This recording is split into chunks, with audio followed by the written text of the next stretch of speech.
Please welcome Roy Halladay. Doc Halladay. For a brief, short time yesterday, we were hoping and praying the news was not going to be as bad as it did turn out. Doc Halladay, dead at the age of 40 in a plane crash in Florida.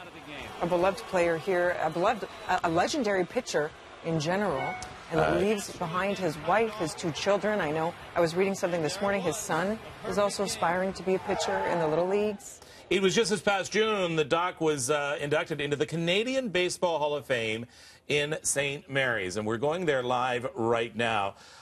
Scott Crawford joins us from the hall this morning. And Scott, we're looking at images right now taken a short few months ago. The smiles, it's heartbreaking. It is. He was such a great person and had a great time in St. Mary's. The amazing thing, too, Scott, it's Dina here. Good morning. Thank you for taking us through this tribute, is that this was such a tall giant. He stood at 6'6", but everybody keeps speaking to his character and what a gentle man he was and what a generous and giving man he was. Charity was at the top of his list. So did you actually get to meet him when he was there this past summer? Yeah, he was he was here all 3 days in St. Mary's, and I sort of look after the weekend to make sure everything goes smooth. And you're right, he's such a nice fella. He's always with his kids and his wife all weekend and introducing them to everyone, and he really loved his family. All right, let's talk about the induction. I know you're holding something important in your hand there, but you're in a special section of the museum as well dedicated to Roy. Yeah, this is each year we display part of the inductee room for the current inductees, and there I'm beside the Roy Halladay's display. I'm holding his plaque that we give each inductee. He has one at his house that we give him to take home with him, and this hangs proudly in the museum each year. And then we always get artifacts from their jerseys, their cleats, their hats, whatever that they're willing to donate or we have in our collection. And the fans really love to see that type of thing. Family was everything to him, as was the fans. That's why he decided to sign his last contract back with the Jays. It's where it all started. We believed in him, and then of course he went off to play for Philadelphia and develop his skills. So what made him stand out? How do you go about choosing who actually ends up in the Hall of Fame?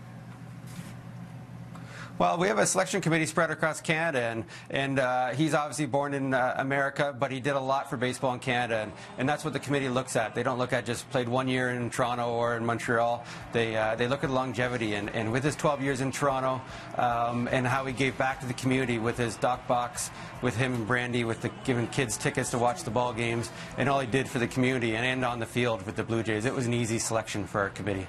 Now, I know that the museum is now closed for the season. Is it too early to ask if there are any plans right now to honor Doc? I think we'll do something special for him next year. I mean, we'll have his stuff. Usually we sort of put a couple things away from the inductees each year as we get the new inductees announced in the early year. But I think we'll leave a few things out extra special for Roy. He was an extra special guy all around on and off the field. And of course, we'll talk about him again at our next induction ceremony and do a little piece in our induction program honoring him and his career. Thank you so much, Scott. All right, Scott Crawford talking to us from St. Mary's, the Canadian Baseball Hall of Fame this morning. Thank you, Scott.